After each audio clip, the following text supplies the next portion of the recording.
Et toi, la pauvre fille debout au fond, avec cet uniforme bon marché, viens ici tout de suite. La voix de Damian Blake trancha l'air du grand théâtre Avalon comme un couteau. 500 invités dans le public tournèrent la tête et 2 millions de spectateurs suivaient le direct depuis chez eux.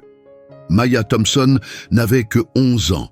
Ses mains se mirent à trembler de manière incontrôlable. « Je suis vraiment désolée, monsieur, je ne voulais pas causer de problème », commença-t-elle à expliquer. « Silence », l'interrompit-il en la saisissant par l'épaule et en la tirant brutalement vers la lumière crue du centre de la scène. « Voyons si tu as vraiment du talent pour le chant ou si tu fais juste perdre du temps à tout le monde », lança-t-il à ses musiciens.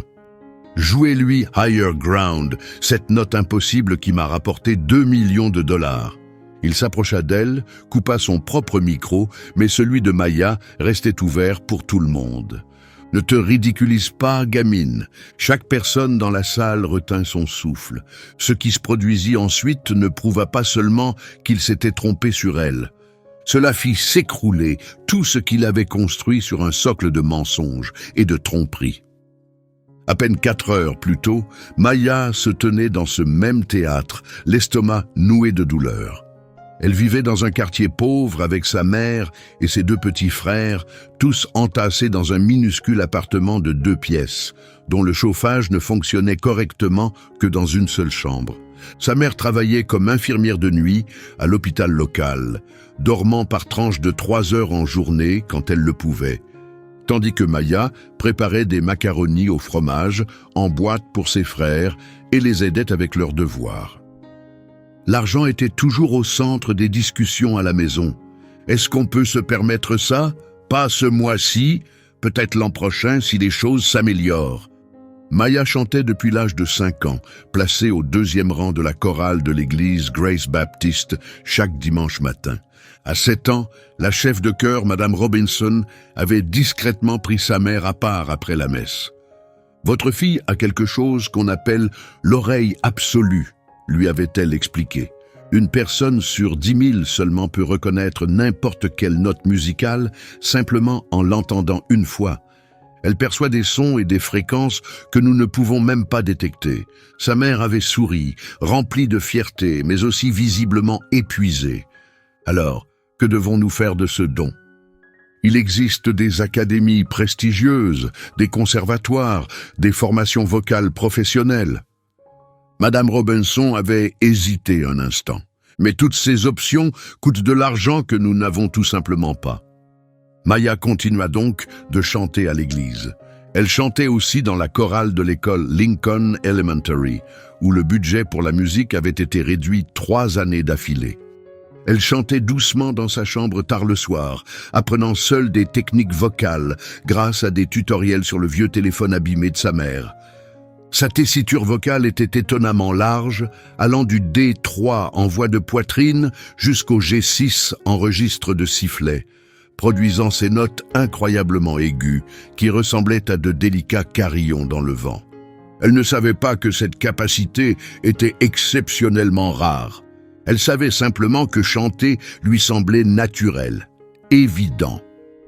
Quand la lettre officielle arriva, annonçant que Lincoln Elementary avait été sélectionné pour participer à la soirée caritative annuelle de Damian Blake, l'école tout entière explosa de joie. 20 élèves de la chorale allèrent pouvoir chanter en tant que choristes sur une vraie scène professionnelle diffusée à la télévision nationale. La mère de Maya lui acheta un chemisier blanc neuf dans un magasin discount, en laissant toutes les étiquettes au cas où il faudrait le rendre le lendemain. Damian Blake s'était rendu célèbre en organisant ses galas de charité, un par an, dans une grande ville différente à chaque fois. Il récoltait des fonds pour des écoles défavorisées et posait sur des dizaines de photos avec des enfants qui semblaient avoir besoin d'un sauveur. Les médias et la presse spécialisée le décrivaient toujours comme un homme généreux et bienveillant. Toute son image publique reposait sur l'idée qu'il était la voix emblématique de sa génération. Il avait sorti 4 albums certifiés platine, gagné 2 des prix musicaux les plus prestigieux de l'industrie et signé de gigantesques contrats publicitaires avec de grandes marques de boissons et de sport. Et au cœur de sa renommée, il y avait ce moment vocal signature, la note C6, enregistre de sifflet au sommet de Higher Ground que, soi-disant, aucun autre chanteur au monde ne pouvait atteindre. Mais lors des répétitions plus tôt dans l'après-midi, Maya avait été témoin de quelque chose qu'elle ne comprenait pas du tout. Les membres de la chorale attendaient patiemment dans les coulisses, avec l'ordre strict de rester silencieux pendant la répétition de Damien.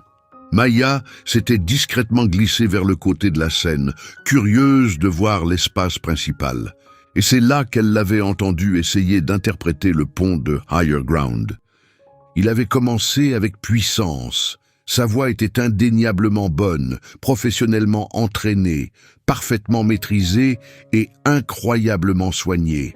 Mais lorsqu'il tenta d'atteindre cette fameuse note aiguë, quelque chose se passa mal. Sa voix se brisa et dérailla autour du A5, 2 tons en dessous de la note attendue. Il s'arrêta net, visiblement frustré, et s'énerva contre son ingénieur du son. « Monte le volume de la bande-son à ce moment-là. J'ai besoin de soutien pour que ça passe. » L'ingénieur hocha la tête sans poser de questions, fit quelques réglages sur son équipement, et lorsque Damien reprit la chanson, la note sortit parfaitement. Trop parfaitement, en réalité. On aurait dit qu'elle ne venait pas vraiment de sa gorge. On aurait plutôt dit qu'elle sortait directement du système de sonorisation. Maya resta figée, troublée par ce qu'elle venait de voir. Après tout, elle avait l'oreille absolue. Elle distinguait parfaitement une voix chantée en direct d'un enregistrement. Elle percevait ce léger éclat numérique dans le son, cette manière artificielle dont la note flottait au-dessus de la musique au lieu de s'y fondre naturellement. Ce C6 impeccable ne provenait pas des cordes vocales de Damien Blake, ce n'était qu'une bande-son préenregistrée diffusée par les enceintes. Elle était ensuite retournée discrètement à sa place dans les gradins de la chorale, sans souffler un mot de ce qu'elle avait découvert. Après tout, qui croirait une fillette de 11 ans venant d'un quartier pauvre face à un homme qui avait vendu plus de 4 millions d'albums dans le monde? Mais maintenant, debout, sous ce projecteur brutal, sa main encore fermement agrippée par Damien, avec 2 millions de téléspectateurs assistant à chaque seconde en direct, et son murmure menaçant résonnant encore dans son esprit, Maya comprit quelque chose d'encore plus important. Il savait parfaitement qu'elle l'avait surpris pendant les répétitions.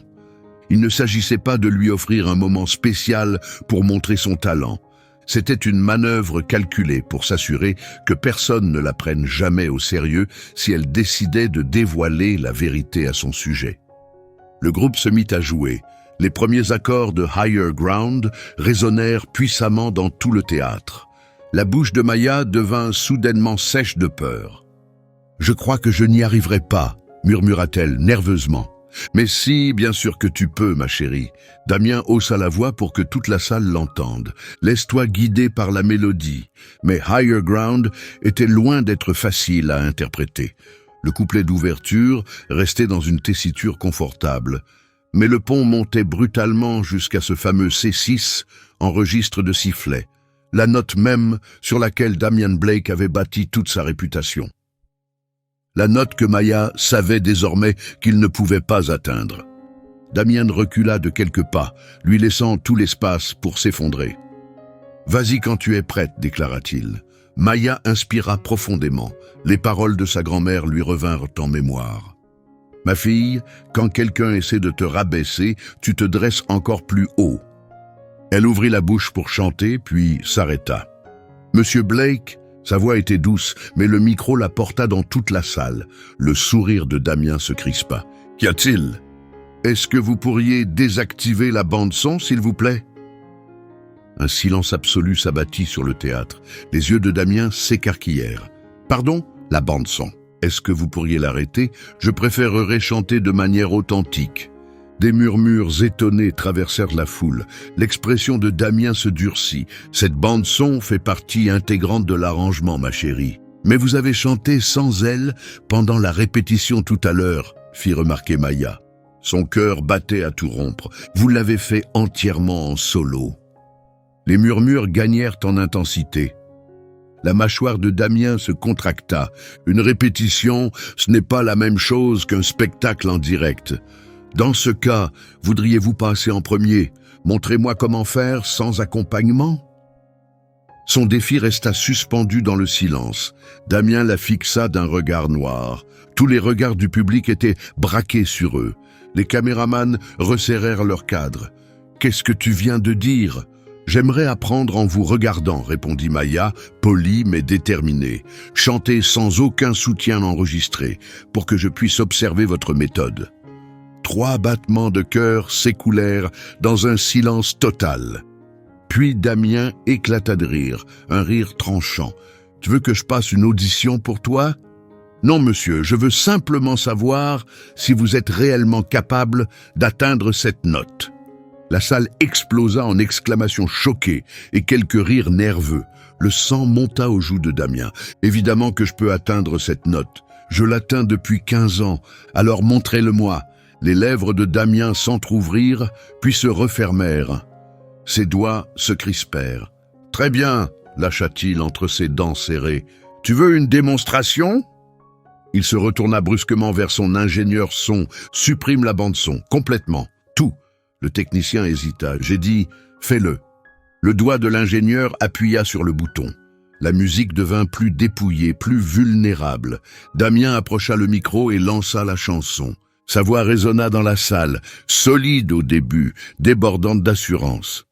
Il maîtrisait le couplet d'ouverture sans effort. Son expérience professionnelle transparaissait dans chaque respiration contrôlée, chaque transition fluide. La tension dans la salle se relâcha légèrement. Peut-être que tout cela n'était qu'un malentendu. Peut-être que cette jeune fille s'était simplement trompée. Puis arriva le pont musical. La ligne mélodique monta progressivement. E-four, G-four, B-four, la voix de Damien suivait, puissante et précise. Mais à mesure que les notes grimpaient, quelque chose changea. Les tendons de son cou devinrent visibles. Ses épaules se haussèrent involontairement, trahissant l'effort. D5, E5, A5, et enfin, il se lança vers le C6. Sa voix éclata complètement. Elle s'effondra autour du la dièse, ratant la note d'un ton et demi. Le son se brisa comme du cristal sur du béton.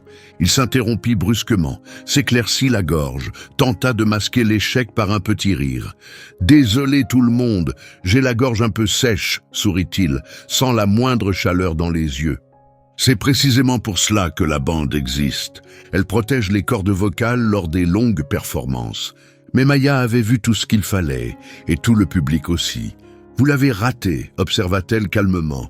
Damien se tourna vers elle, son sourire réduit à un trait acéré. « Je l'ai déjà dit, ma voix est fatiguée ce soir, mais votre album contient cette note 27 fois, » rétorqua Maya. Sa voix se remplissait désormais de confiance, alimentée par une force encore inconnue. « Je les ai comptés, et toutes les vidéos de vos concerts en ligne montrent que vous l'interprétez parfaitement, sans exception. » L'agitation gagna l'assistance. Des téléphones apparurent de partout. Des inconnus échangèrent des regards éloquents. « Que suggères-tu exactement ?» Le ton de Damien devint tranchant, sa façade lisse commençant à se fissurer. « Je possède l'oreille absolue, » déclara Maya. « Je perçois les fréquences sonores. La note sur votre enregistrement mesure exactement 1046,5 Hz. C'est la fréquence du Do6. Ce que vous venez de chanter faisait 932 Hz. C'est un La dièse 5. » Une voix dans la salle murmura « Est-ce qu'elle dit vrai cette gamine ?» Le visage de Damien vira au rouge sombre. « Écoute-moi bien, petite insolente. » Et la voix sur cet enregistrement, poursuivit Maya, elle ne vous ressemble pas du tout. C'est clairement une voix de femme. J'ai lu les crédits de votre album. Une certaine Vanessa Cole est mentionnée comme choriste additionnelle. Des murmures frénétiques éclatèrent dans le théâtre. Damien s'avança vers elle, toute trace d'amabilité effacée de ses traits. « Tu vas te taire immédiatement. » « Et pourquoi je ferais ça ?» répliqua Maya, et pour la première fois depuis qu'on l'avait traînée sur scène, elle ne ressentait plus la peur. « Est-ce parce que je dis la vérité ? Tu n'as que 11 ans et tu ne sais absolument pas de quoi tu parles. Je sais exactement ce que j'ai entendu pendant la répétition. Je sais précisément ce que mes oreilles détectent maintenant. » Maya regarda l'assistance, les caméras, les 2 millions de spectateurs à travers le monde. Cette note ne vous appartient pas. Vous trichez avec des enregistrements depuis 15 ans. La main de Damien se referma sur son bras. Pas assez fort pour lui faire mal, mais assez pour affirmer son autorité. Cette conversation est terminée, mais avant qu'il puisse la faire reculer hors de la scène, une voix s'éleva depuis les coulisses. En fait, la fillette dit la vérité. Toutes les têtes se tournèrent. Un homme s'avança dans la lumière. C'était le technicien son de Damien, celui qui avait opéré la console toute la soirée. Il était pâle, mais son regard était résolu. « Je suis ton technicien depuis 5 ans, Damien. À chaque concert, c'est moi qui déclenche cette bande-son pour toi. Tu n'as jamais produit cette note avec ta vraie voix. Pas une seule fois. » Le théâtre plongea dans un silence total. La prise de Damien sur le bras de Maya se relâcha. Il fixait son technicien comme si l'homme venait de lui enfoncer une lame dans le dos. « Considère-toi comme renvoyé, souffla Damien. « Je le sais, répondit le technicien. Mais cette gamine n'a que 11 ans et elle a montré plus de courage ce soir que moi en 5 ans. » Le silence devint absolu. 500 spectateurs retinrent leur souffle. 2 millions de personnes en ligne regardaient en état de choc. Damien Blake restait immobile, tel une statue. Son propre technicien venait de détruire sa carrière devant le monde entier. « C'est du grand n'importe quoi », déclara Damien, la voix tremblante. « Vous allez vraiment croire une enfant inconnue plutôt que moi. J'ai gagné 2 des plus grands prix de l'industrie musicale. J'ai vendu 4 millions d'albums dans le monde. »« Alors prouve qu'elle a tort !» hurla une voix dans la salle. « Chante la note. » Le visage de Damien passa du rouge écarlate au blanc livide. « Je viens juste de le faire. Non, tu ne l'as pas fait. » Ta voix s'est brisée complètement. Tout le monde ici l'a vu. L'ambiance dans la salle basculait contre lui. Damien fixa Maya, debout devant lui, dans son chemisier bon marché, et quelque chose de sombre et d'amer se tordit dans sa poitrine. « Très bien alors, cracha-t-il. Tu te crois maligne? Chante-le maintenant, sans préparation, sans échauffement vocal, sans seconde chance. » Les mains de Maya se mirent à trembler. C'était l'instant décisif. Elle allait soit confirmer tout ce qu'elle avait affirmé, soit devenir exactement ce que Damien prétendait qu'elle était. La voix de Madame Robinson résonna depuis les gradins de la chorale. « Tu peux le faire, ma chérie. Chante-le comme tu le fais chaque dimanche matin. » Maya ferma les yeux, inspira profondément, sentit sa cage thoracique se dilater, sentit son diaphragme s'engager et toutes les techniques apprises dans ce modeste sanctuaire d'église s'ancrèrent en elle. Ses yeux s'ouvrirent et elle fit un simple signe de tête au groupe. La musique reprit.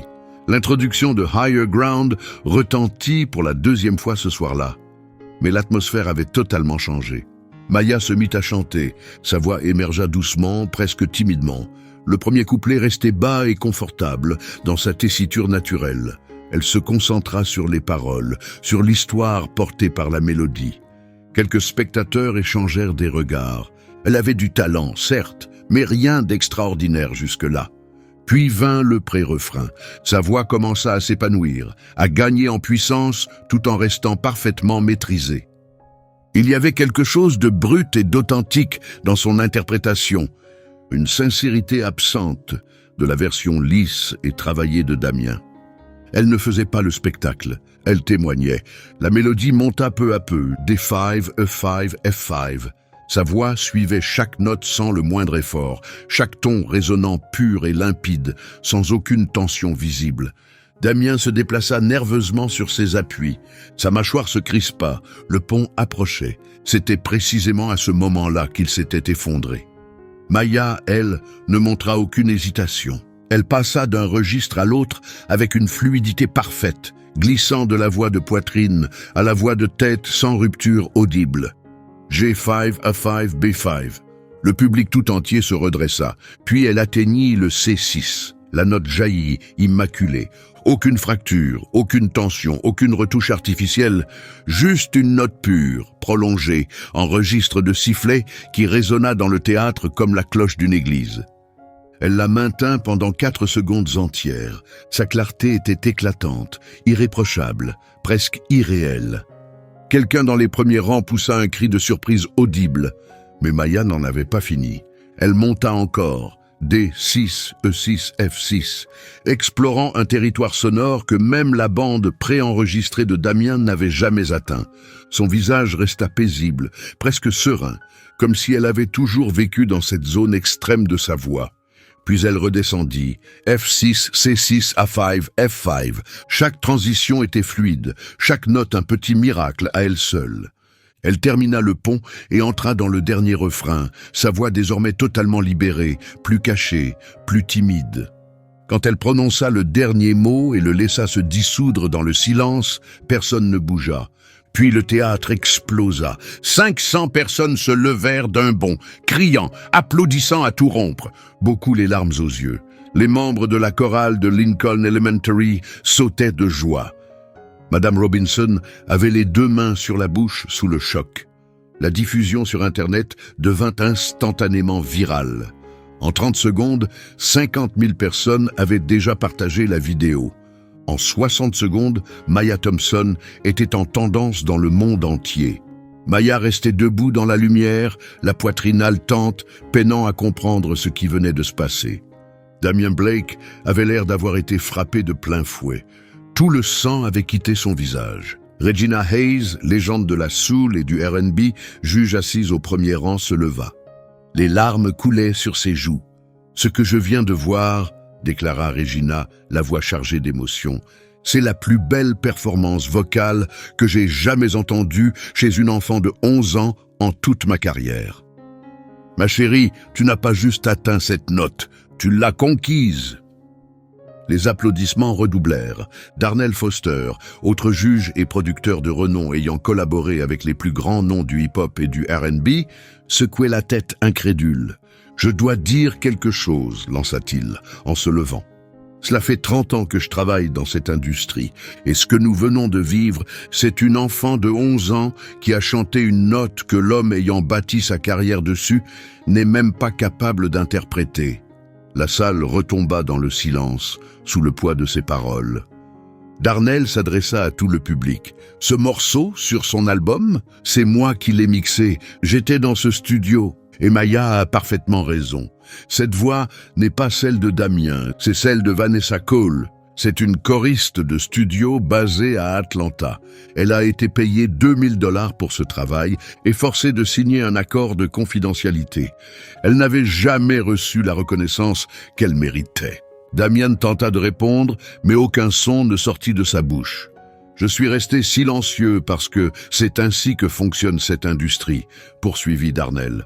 On protège la célébrité, on protège la machine à argent, mais je refuse désormais de couvrir le mensonge, surtout quand une fille de 11 ans montre plus de courage que moi en 30 ans de carrière. Le théâtre sombra dans le chaos.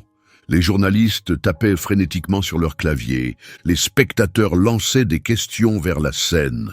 Les caméramans abandonnaient leur position fixe. Damien réussit enfin à retrouver sa voix. « C'est de la folie !» s'écria-t-il. « Vous êtes prêt à détruire toute ma carrière à cause d'une bande-son ? Tous les grands artistes en utilisent. Les plus grandes stars de la pop chantent avec des pistes. Mais elles ne font pas semblant de chanter en direct, » répliqua Regina. « Elles ne font pas payer des billets de concert pour ensuite bouger les lèvres sur un enregistrement. C'est de l'arnaque, Damien. Je ne voulais pas, » balbutia Damien, balayant la salle du regard à la recherche de quelqu'un pour le défendre. Mais ces musiciens détournaient les yeux. Son agent était accroché à son téléphone, probablement en train de contacter des avocats. Damien se tourna vers Maya et pendant une fraction de seconde, elle vit quelque chose dans son regard qui la fit reculer d'un pas. Il y avait de la colère, bien sûr, mais aussi une peur nette, impossible à ignorer. « Tu vas le regretter », murmura-t-il, juste assez fort pour que le micro capte chaque syllabe. « Toi, ton école de minable et ta prof inutile, je m'assurerai personnellement que tu ne trouves jamais de travail dans cette industrie. Tu comprends ce que je dis ? Jamais !» La menace flotta dans l'air, captée par toutes les caméras présentes dans la salle. Madame Robinson commença à se lever de sa chaise, mais Maya parla avant elle. « J'ai 11 ans, déclara-t-elle, la voix incroyablement stable. Je ne travaille pas dans cette industrie. Je chante simplement parce que ça me rend heureuse. Et ça, vous ne pouvez pas me l'enlever. » Elle hésita un instant, puis ajouta « Mais peut-être que quelqu'un devrait vous l'enlever à vous. » Le théâtre devint parfaitement silencieux.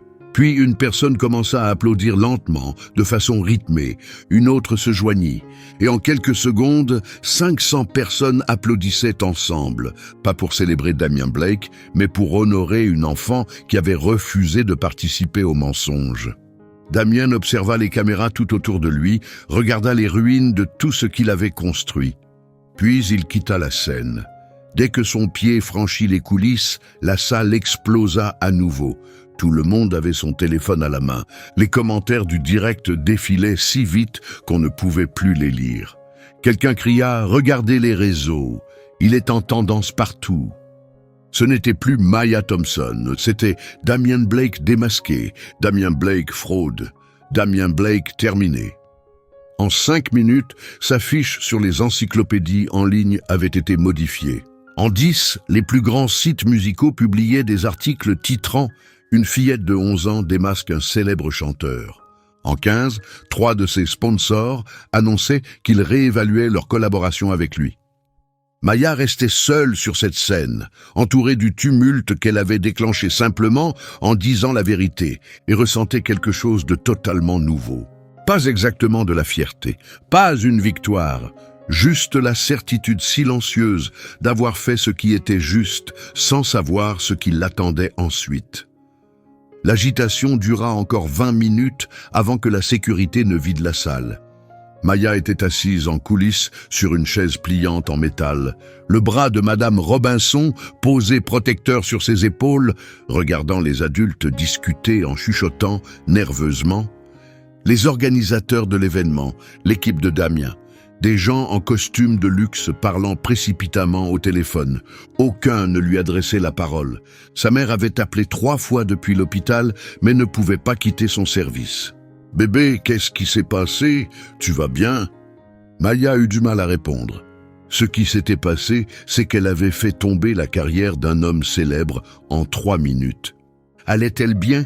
Elle n'en était pas sûre. Et oui, elle aurait tout donné pour que sa mère soit là.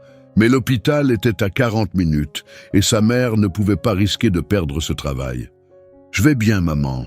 Madame Robinson est avec moi. Cette conversation avait eu lieu il y a 1 heure. Il était presque minuit. Les autres élèves étaient rentrés chez eux. Le théâtre était vide, à part les techniciens qui démontaient le matériel. Maya était toujours sur la même chaise, attendant simplement. C'est à ce moment-là que l'avocat de Damien se présenta. Un homme d'une 50aine d'années, très classe, vêtu d'un costume qui valait sûrement plus que le salaire annuel de la mère de Maya. Il portait une mallette en cuir et un sourire qui n'atteignait jamais ses yeux. « Mademoiselle Thompson », dit-il en tirant une chaise près d'elle, « je suis William Sterling, je suis l'avocat de Monsieur Blake. » La main de Madame Robinson se resserra sur l'épaule de Maya. « Cet enfant a 11 ans. Si vous souhaitez lui parler, sa mère doit être présente. Naturellement, je ne suis pas ici pour mener un interrogatoire, je suis ici pour résoudre ce malheureux malentendu. » « Il n'y a eu aucun malentendu, » déclara fermement Madame Robinson. « Votre client est incapable de chanter les notes qui l'ont rendu célèbre. Cela constitue une fraude. » Le sourire de Sterling resta parfaitement figé. L'industrie musicale est extraordinairement complexe. Les artistes utilisent un soutien vocal, des pistes de fond, des techniques de studio. C'est une pratique tout à fait courante. Ce qui s'est passé ce soir, c'est qu'une jeune fille a fait de graves accusations sans comprendre le contexte professionnel. « Je comprends parfaitement qu'il a trompé tout le monde », dit Maya doucement. Sterling tourna son attention vers elle. « Non, ma chérie, tu as simplement mal interprété la situation. Et, malheureusement, cette mauvaise interprétation a causé beaucoup de tort à Monsieur Blake. Ses sponsors menacent de se retirer. Ses prochaines dates de tournée sont en péril. Nous parlons ici de millions de dollars de dommages potentiels. » Le mot « dommage » flottait dans l'air, menaçant. « Êtes-vous en train de menacer de poursuivre une enfant de 11 ans en justice ?» demanda Madame Robinson d'un ton glacial. « Absolument pas.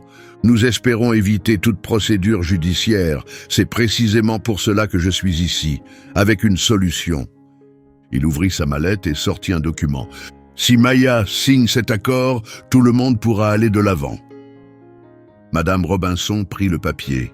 Son expression s'assombrit au fil de sa lecture.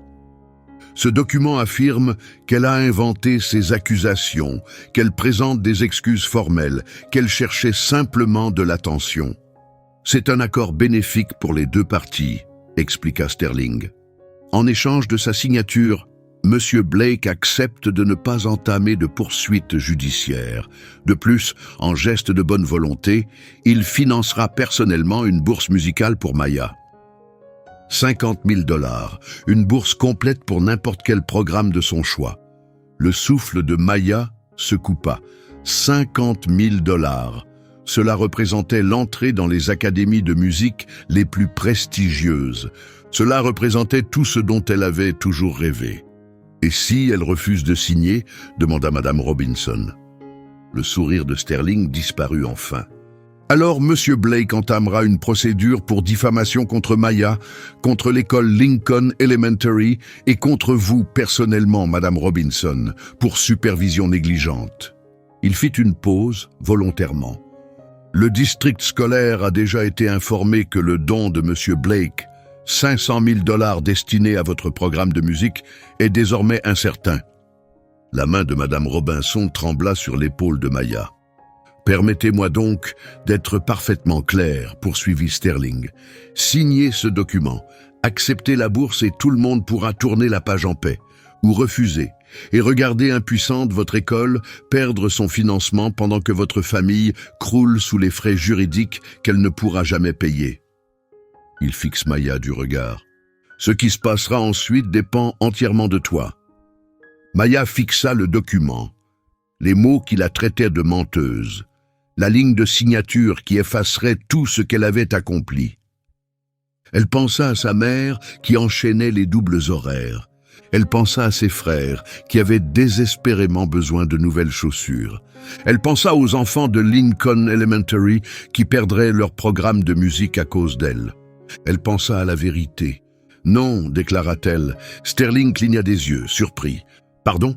Je refuse de signer ce document. Je n'ai jamais menti. C'est lui qui a menti. Et je refuse de dire que j'ai menti simplement parce qu'il est riche et que je ne le suis pas.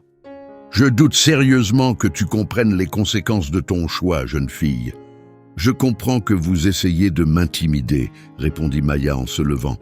Même en mesurant moins d'1,50 m, même les mains tremblantes, elle le regarda droit dans les yeux. « Poursuivez-moi si vous le voulez, mais je ne signerai pas ce papier. » Le visage de Sterling se durcit immédiatement. « Alors, nous nous reverrons au tribunal. » Il rassembla sa mallette. À la porte, il s'arrêta et se retourna. « Demain matin, des histoires commenceront à circuler sur toi et ta famille. Des détails privés, des révélations douloureuses.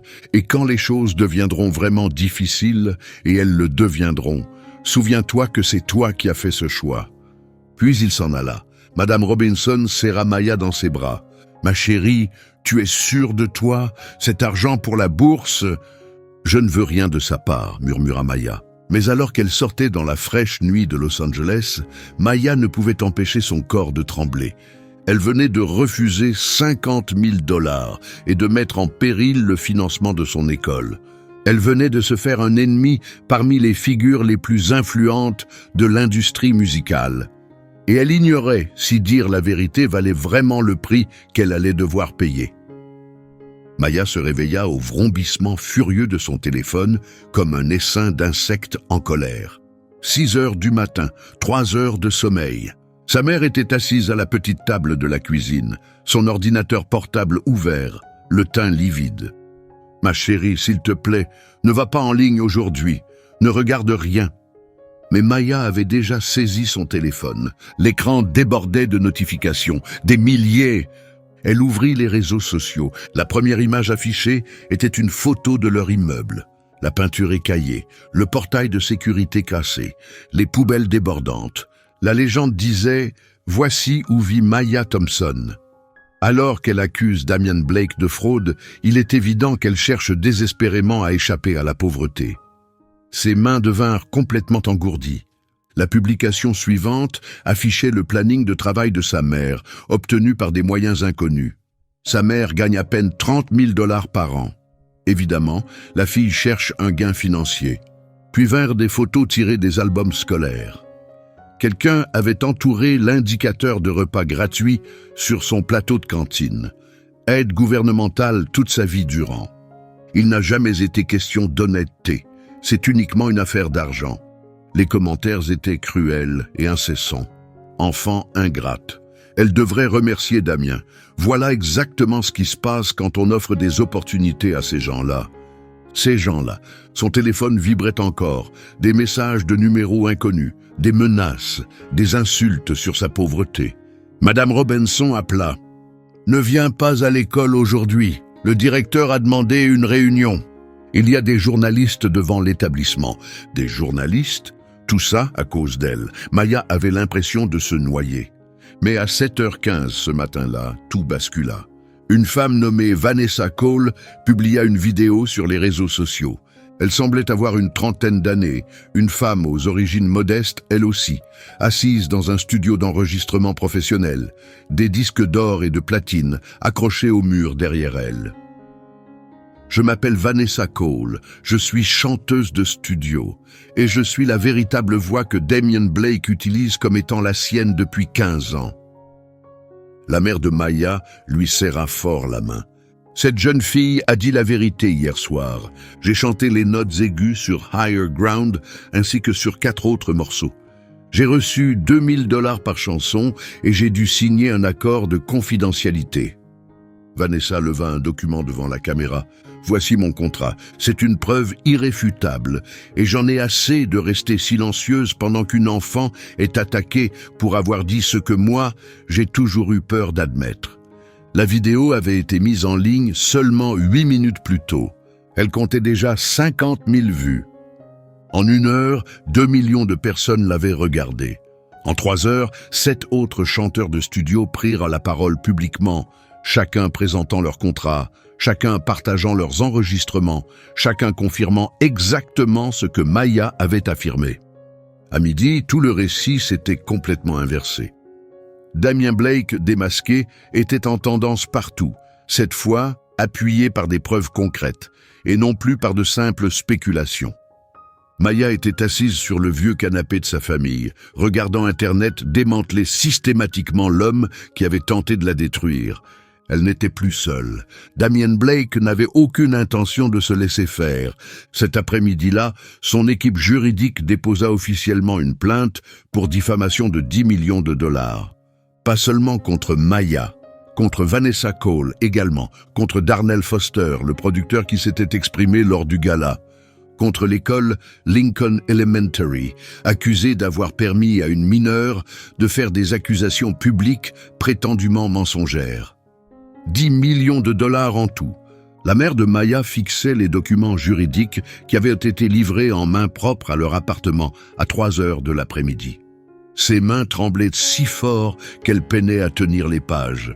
« Nous n'avons pas les moyens de payer un avocat », murmura-t-elle. « Nous n'avons les moyens de rien du tout. La plainte était purement stratégique, conçue non pour gagner, mais pour semer la peur. L'équipe de Damien savait parfaitement que même en perdant, les frais juridiques ruineraient toutes les personnes visées. C'était une arme, utilisée avec une précision chirurgicale, mais la contre-attaque allait bien au-delà du juridique. À 16 heures, les sites de potins commencèrent à publier des articles diffamatoires coordonnés. Des sources anonymes, soi-disant proches de la famille Thompson, affirmaient que la mère de Maya avait poussé sa fille à affronter Damien, que tout avait été orchestré comme une tentative d'extorsion. Un article citait d'anciens voisins prétendus, affirmant que la famille avait une réputation de victime et cherchait toujours des aides. Aucune de ces accusations n'était vraie. Elles furent toutes publiées quand même. À 17 heures, l'école de Maya était devenue un champ de bataille. Il n'y avait plus seulement des journalistes, mais aussi des partisans en colère de Damian Blake. Des adolescents et des adultes se massaient devant l'école Lincoln Elementary, brandissant des pancartes faites à la main. Menteurs, fraudeurs, laissez Damien tranquille. Le directeur convoqua une réunion d'urgence. Maya et sa mère étaient assises face à lui, de l'autre côté de son bureau. L'homme semblait avoir vieilli de 10 ans en une nuit. « Je suis profondément désolé, commença-t-il, mais le conseil scolaire envisage de suspendre Maya pendant qu'une enquête est menée. »« Une enquête sur quoi exactement ?» demanda la mère de Maya. « Elle a dit la vérité. Vous avez vu la vidéo vous-même. Tout le monde l'a vue. » Le conseil est inquiet à cause de toute l'attention médiatique et des menaces. Nous avons été contraints de renforcer considérablement les mesures de sécurité. Les parents appellent sans arrêt, inquiets pour la sécurité de leurs enfants. Il passe une main sur son visage fatigué et les avocats de Damien Blake menacent de poursuivre tout le district pour négligence. Ils affirment que nous avons manqué à notre devoir de surveillance envers Maya, que nous avons permis qu'elle diffame leurs clients lors d'activités liées à l'école. Elle ne participait pas à une activité scolaire, intervint Madame Robinson depuis le coin où elle était restée silencieuse. C'était un événement en soirée, en dehors des heures de cours. C'était un événement officiellement approuvé par l'école, rétorqua le directeur. La chorale y assistait en tant que représentante de Lincoln Elementary, ce qui signifie qu'au regard de la loi, nous sommes responsables. Maya sentit sa poitrine se serrer douloureusement. Donc je risque une suspension parce que j'ai dit la vérité ? Tu risques une suspension parce que cette école n'a pas les moyens de faire face à un procès intenté par l'équipe juridique de Damien Blake. La voix du directeur exprimait un réel regret, mais ses mots tombèrent comme des pierres.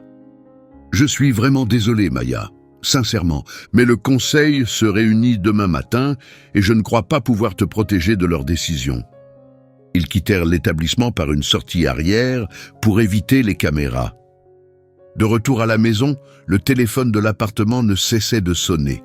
Des journalistes, des appels menaçants, quelqu'un prétendant à tort appartenir au service de protection de l'enfance, affirmant avoir reçu des signalements selon lesquels la mère de Maya exploitait sa fille. C'était totalement inventé. Les services sociaux n'agissent pas ainsi. Mais cela fonctionnait. Chaque appel était comme une nouvelle lame. Les petits frères de Maya étaient terrifiés. Ils ne comprenaient pas pourquoi des inconnus en colère se tenaient devant leur immeuble, pourquoi leur sœur passait à la télévision, pourquoi leur monde semblait s'effondrer. Ce soir-là, la mère de Maya s'assit au bord du lit. Ses yeux étaient gonflés, rougis par les larmes. « Ma chérie, je dois te poser une question importante. » Sa voix n'était qu'un murmure. « Si tu pouvais tout recommencer, tu le ferais ?» Maya réfléchit longuement. Elle pensa à la bourse de 50 000 $ qu'elle avait refusée, aux journalistes postés devant leur immeuble, à son école qui envisageait de la suspendre, aux menaces, aux mensonges, à la plainte de 10 millions de $ qui pouvaient les anéantir. « Non, répondit-elle enfin, je ne changerai rien. » Les yeux de sa mère se fermèrent alors qu'une larme glissait sur sa joue. « Alors on se bat. Je ne sais pas comment on va y arriver, mais on se bat. » Mais se battre semblait totalement impossible face à un adversaire possédant une richesse et un pouvoir illimités. À minuit, Maya était éveillée, allongée dans le lit qu'elle partageait avec ses frères, écoutant leur respiration régulière. Elle pensait à Damien Blake, dormant sûrement paisiblement dans son manoir des collines d'Hollywood, protégé par ses avocats, son argent et la certitude que tout le système était conçu pour protéger les gens comme lui. Elle pensa à la facilité avec laquelle elle pourrait abandonner, signer ce document, s'excuser d'avoir dit la vérité. Puis elle pensa à Vanessa Cole, qui était restée silencieuse pendant 15 ans avant de trouver le courage de parler. À Darnell Foster, qui s'était tu pendant 30 ans avant de prendre position. Aux 7 autres chanteurs de studio qui avaient témoigné malgré le risque pour leur carrière.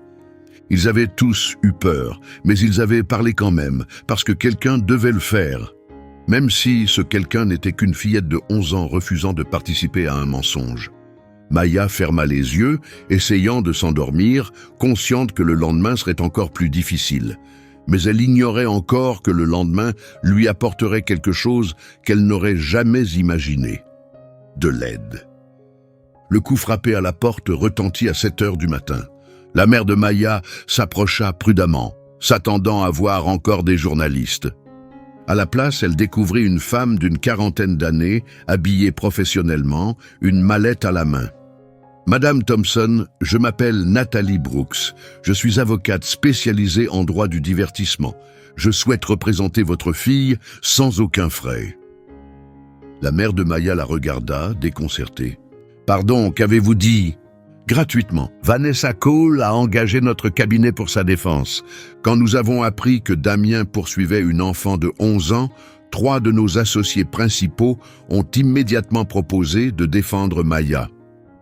Puis-je entrer ? En moins d'1 heure, la table de la cuisine était recouverte de documents. Nathalie travaillait avec une vitesse remarquable, son stylo courant sur les blocs-notes juridiques. « La plainte de Damien ne vaut rien », déclara-t-elle sans détour. « Pour prouver la diffamation, il faut démontrer que des propos mensongers ont été tenus. Or tout ce que Maya a dit est véridique. Il n'a aucune chance de gagner, et il le sait parfaitement. C'est une pure intimidation, pas une procédure légitime. » « Alors, quelles sont les prochaines étapes ?» demanda la mère de Maya. « Nous déposons une contre-plainte pour fraude, publicité mensongère, rupture de contrat avec les acheteurs de billets de concert. » Nathalie leva les yeux de ses notes. « Nous en faisons une action collective. Nous rendons le combat trop coûteux pour lui. » Un second coup à la porte interrompit leur discussion. Madame Robinson entra, accompagnée de Darnell Foster, le producteur qui avait dénoncé Damien sur scène. « Je devais voir comment elle tenait le coup », expliqua Darnell. Il s'assit en face de Maya. De près, elle pouvait voir la fatigue profonde marquée sur son visage. Les avocats de Damien l'avaient aussi pris pour cible. « J'ai passé 30 ans dans ce milieu, » dit Darnell. « J'ai vu des gens puissants détruire des carrières, mais j'ai aussi vu des mouvements naître de rien. » Il sortit son téléphone de sa poche. « Regarde ça !» Le soutien pour Maya explosait sur toutes les plateformes. Une légende de la musique R&B avait publié un message appelant à protéger cet enfant et à écouter sa vérité. Un célèbre auteur-compositeur annonçait qu'il couvrirait personnellement tous les frais juridiques si nécessaire. Plusieurs artistes primés, des chanteuses puissantes ayant surmonté leur propre combat, prenaient la défense de Maya. « Tu n'es pas seul dans ce combat », l'assura Darnell. Le troisième coup à la porte retentit à 9 heures du matin. Sarah Mitchell, journaliste d'un grand programme d'enquête, se tenait là.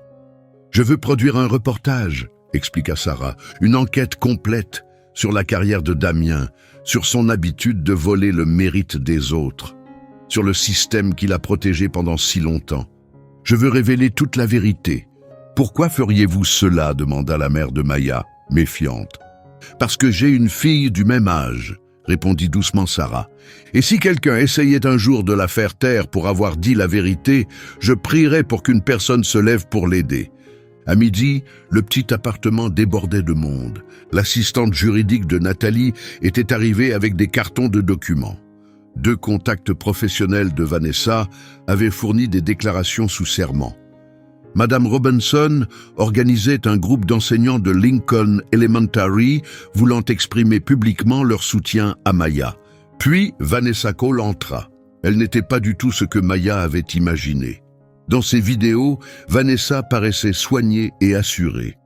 En personne, elle semblait épuisée, vulnérable, effrayée. Elle s'assit à côté de Maya et lui prit doucement la main. « J'avais 23 ans quand j'ai signé cet accord de confidentialité, » commença Vanessa. « J'avais désespérément besoin d'argent. Je voulais désespérément être reconnue. Et quand ils ont effacé mon nom pour qu'on ne le retrouve jamais, je me suis convaincue que c'était normal, une pratique courante. » Elle s'interrompit un instant. « J'ai répété ce mensonge à moi-même pendant 15 ans, jusqu'à ce que je voie une fillette de 11 ans refuser de mentir. » « J'ai peur, » murmura Maya. « Moi aussi, » répondit Vanessa. « Mais maintenant, on a peur ensemble, et ça change tout. Le soir venu, la situation avait changé radicalement, pas seulement sur les réseaux sociaux, mais dans les médias les plus prestigieux. De grands journaux publiaient des articles sur les chanteurs de studio qui brisaient le silence. Les voix cachées derrière les tubes populaires. Des magazines musicaux réputés préparaient des enquêtes approfondies sur toute la discographie de Damien. Des revues spécialisées analysaient combien d'autres artistes utilisaient des arrangements similaires. L'histoire dépassait désormais largement Maya.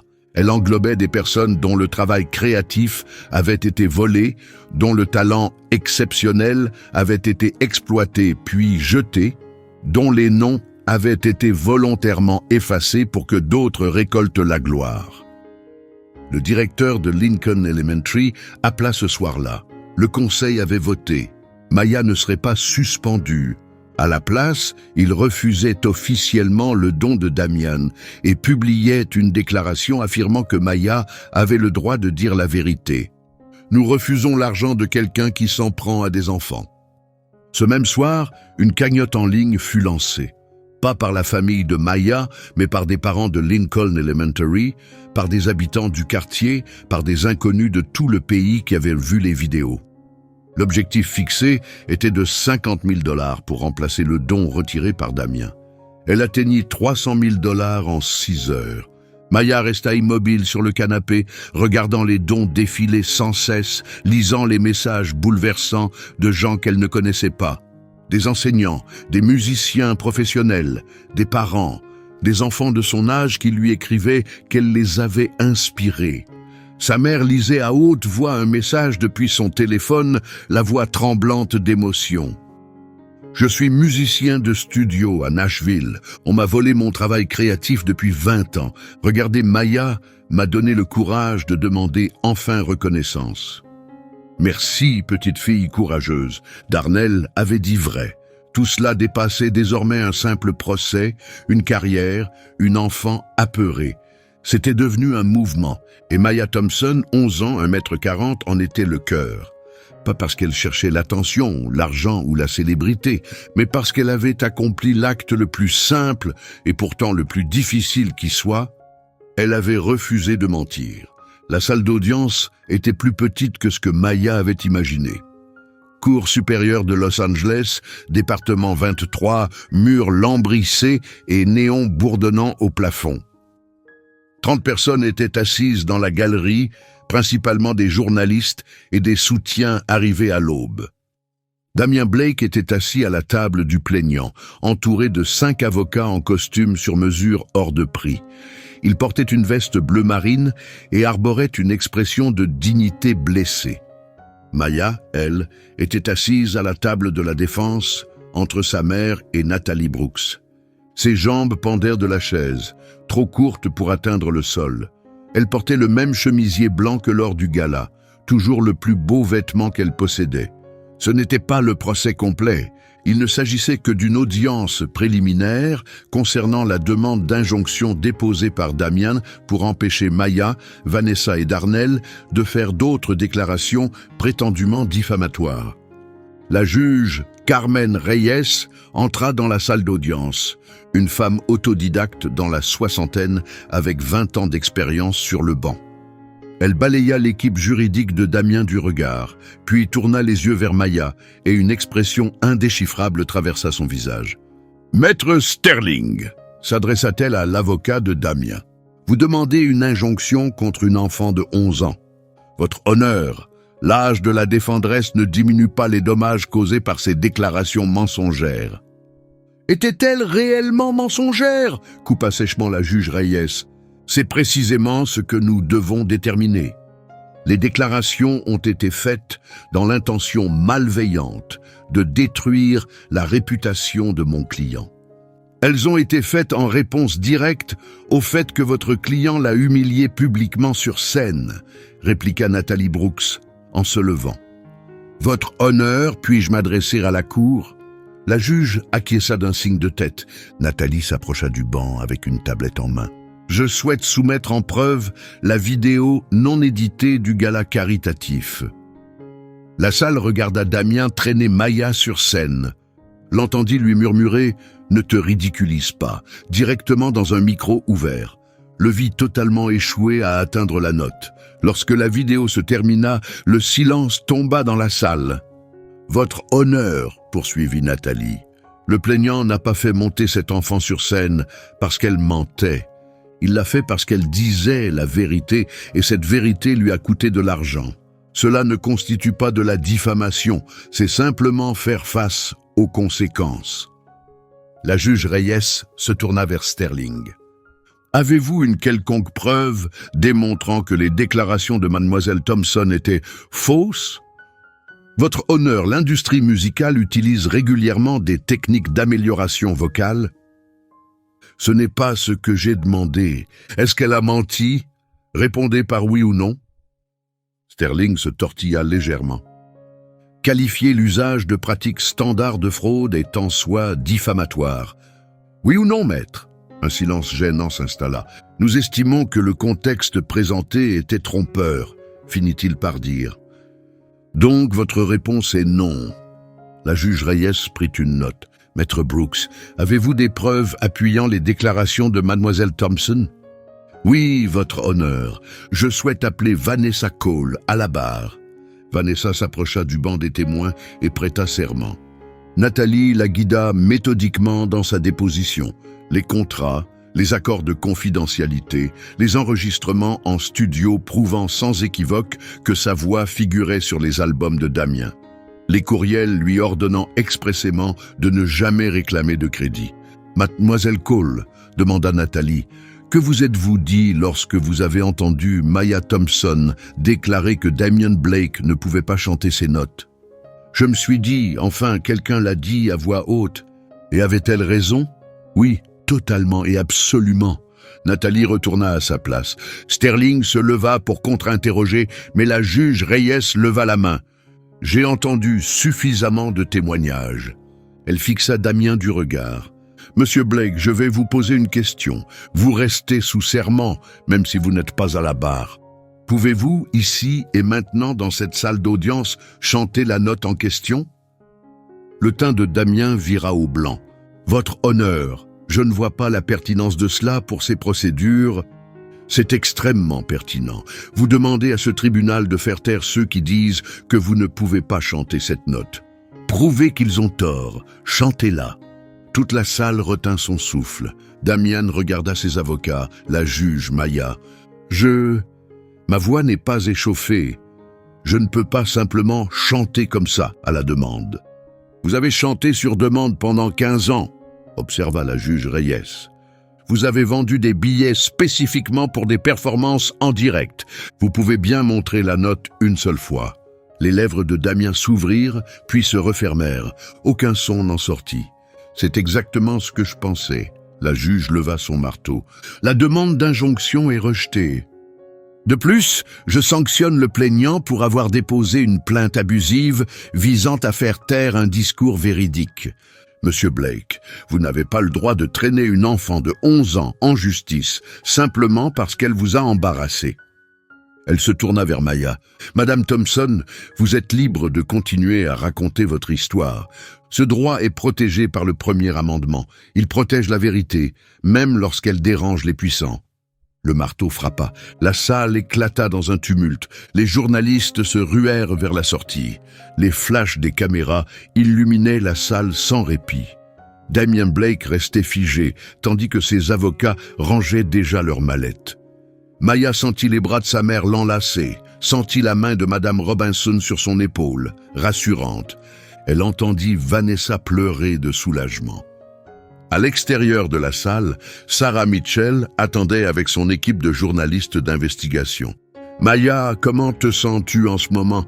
J'ai l'impression de pouvoir enfin respirer. » Ce soir-là, l'épisode de l'émission fut diffusé à l'échelle nationale. 18 millions de téléspectateurs suivirent l'enquête rigoureuse de Sarah.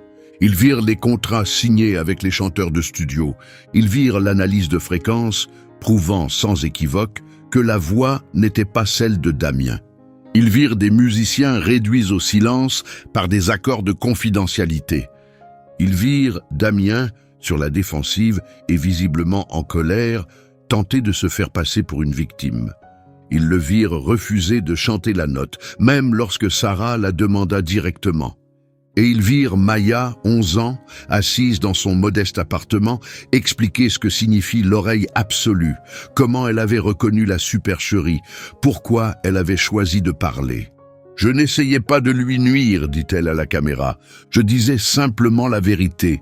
Je ne savais pas que la vérité pouvait être si dangereuse. » Lorsque le générique de fin apparut, les derniers sponsors de Damien s'étaient retirés. Sa maison de disques avait rompu son contrat. Sa résidence prévue fut totalement annulée. Le comité des récompenses musicales les plus prestigieuses annonça qu'il réévaluait ses prix passés. Sa carrière, bâtie entièrement sur des voix volées et des mensonges protégés, avait pris fin, détruite par une enfant qui avait simplement refusé de se taire. 3 mois plus tard, Damien Blake déposa une demande de mise en faillite. Le recours collectif se conclut par un règlement. 15 000 détenteurs de billets furent remboursés pour un total de 23 millions de dollars. Son manoir fut mis en vente, sa collection de voitures, son studio d'enregistrement, ses droits musicaux, tout fut liquidé pour rembourser ses dettes. Ces 2 récompenses musicales prestigieuses furent officiellement révoquées. L'Académie invoqua une fraude sur la représentation vocale. C'était une première dans toute l'histoire de ces prix. Damien tente une tournée de retour 6 mois plus tard. Acoustique et authentique, promettait la promotion. Tout en direct, transparence totale garantie. 8 dates prévues dans de petites salles intimistes. Il vendit 11% des billets disponibles. Les critiques furent impitoyables. La voix de Blake, exposée sans aucune amélioration en studio, révèle un ténor banal à la tessiture extrêmement limitée. L'empereur est vraiment nu. Après la 3e performance, il annula les autres dates. La dernière nouvelle à son sujet indiquait qu'il avait accepté un poste d'enseignant dans une obscure université en ligne à but lucratif, enregistrant des vidéos promotionnelles que presque personne ne regardait. Mais cette histoire ne concerne pas réellement la chute de Damien. Elle parle de ce qui est né des cendres. Maya Thompson reçut 5 offres de grandes maisons de disques. Sa mère les refusa toutes. Elle n'a que 11 ans. Elle mérite de vivre son enfance d'abord. À la place, Maya signa avec un label indépendant dirigé par des musiciens issus de milieux modestes. Le contrat contenait des clauses inhabituelles. Aucun album obligatoire avant ses 16 ans. Contrôle créatif total garanti, propriété intégrale de ses enregistrements maîtres et 15% de tous les revenus reversés à une fondation qu'elle avait personnellement créée. Unbreakable Voices. La fondation offrait des bourses à de jeunes chanteurs issus de milieux défavorisés. Cours de chant gratuits, théorie musicale, éducation juridique sur les contrats et les droits des artistes. 50 bourses furent accordées la première année, 200 d'ici la 3e. Maya enregistra une seule chanson, My Own Voice. Elle la composa avec Vanessa Cole. Les paroles parlaient de courage, d'honnêteté, de refuser de se taire quand tout le monde l'attend. La chanson obtint une certification or en 6 semaines. Le clip montrait Maya chantant dans son église, à l'école, chez elle. Les lieux où sa véritable voix s'était formée. À la fin, 50 bénéficiaires de bourses la rejoignaient pour chanter. Tous horizons, tous parcours, tous crédités correctement, tous réellement vus. L'industrie connut une transformation. La Californie adopta le projet de loi Assembly Bill 2847, surnommé officieusement la loi Maya. Il imposait la divulgation obligatoire de toute utilisation de voix préenregistrées lors de performances live. Les billets de concert devaient l'indiquer clairement. Les violations étaient considérées comme des fraudes envers les consommateurs. 12 autres États adoptèrent des lois similaires en moins de 18 mois. L'Académie gérant les récompenses musicales les plus prestigieuses restructura complètement ses critères de crédit. Désormais, toutes les candidatures devaient inclure une documentation complète identifiant chaque chanteur impliqué. L'expression « voix additionnelle » ne suffisait plus. On exigeait désormais que les noms réels soient mentionnés. Les grandes plateformes de streaming ajoutèrent une section de crédit détaillée à chaque chanson. Les musiciens de studio, restés invisibles pendant des décennies, virent enfin leur nom correctement associé à leur contribution. Un syndicat des musiciens de studio fut fondé. 2000 membres s'y inscrivirent dès la première année. Ils négocièrent des standards de rémunération minimum, des protocoles de crédit corrects, des accords de participation aux royalties et des protections juridiques. 47 artistes révisèrent volontairement leur livret d'album, reconnaissant officiellement les chanteurs de studio, autrefois non crédités. La transparence devint la nouvelle monnaie de l'industrie. La carrière de Vanessa Cole explosa littéralement. Elle avait vécu dans l'ombre pendant 15 ans. Désormais, elle faisait la une des magazines partout. Elle sortit son propre album solo. Elle remporta la récompense musicale la plus prestigieuse du secteur. Pour de vrai, cette fois. Lors de son discours de remerciement, elle remercia Maya. « J'ai eu trop peur de parler pendant 15 ans. Cet enfant de 11 ans m'a montré à quoi ressemble le vrai courage. Ce prix nous appartient à toutes les deux. » Darnell Foster lança une société de production engagée à créditer correctement les jeunes talents. J'en ai fini avec la protection des imposteurs. Je protège désormais l'honnêteté. Le programme musical de Lincoln Elementary devint le mieux financé de tout le district. 800 000 $ furent récoltés grâce au financement participatif. 2 enseignants supplémentaires furent recrutés. Des instruments fournis pour chaque élève. Des bourses créées au nom de Madame Robinson. Madame Robinson elle-même reçut des offres d'institutions prestigieuses. Elle les refusa toutes. « Mes élèves sont ici, je ne les quitterai pas. » 1 an après le gala, Maya se produisit lors de la plus grande cérémonie de remise de prix de l'industrie. 12 ans maintenant, toujours scolarisée normalement, toujours partageant une chambre, toujours chantant à l'église chaque dimanche. Elle se tenait sur cette immense scène, dans une robe simple. Pas de production spectaculaire autour d'elle, juste sa voix accompagnée au piano par Vanessa. Elle interpréta « My Own Voice ». Lorsqu'elle atteignit la note finale, un do 6 cristallin qui résonna dans toute l'arène, 18 000 personnes se levèrent d'un seul mouvement.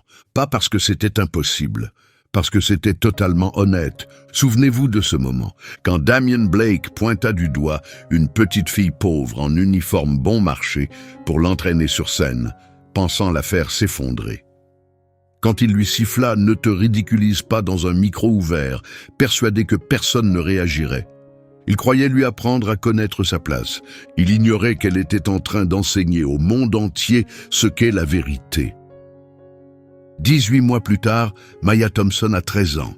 Toujours dans ce même appartement du quartier pauvre, toujours partageant une chambre avec ses petits frères, toujours prenant le bus chaque jour. Mais tout autour d'elle a changé. Les chanteurs de studio, autrefois invisibles, voient désormais leur nom en lumière. Les jeunes artistes bénéficient de protection juridique. Le public exige la transparence totale. Et dans tout le pays, des enfants chantent sans peur, parce qu'ils ont vu une fillette de 11 ans refuser de disparaître. Maya n'a pas seulement atteint une note que Damien Blake ne pouvait pas chanter. Elle a atteint une note que l'industrie entière ne pouvait plus ignorer.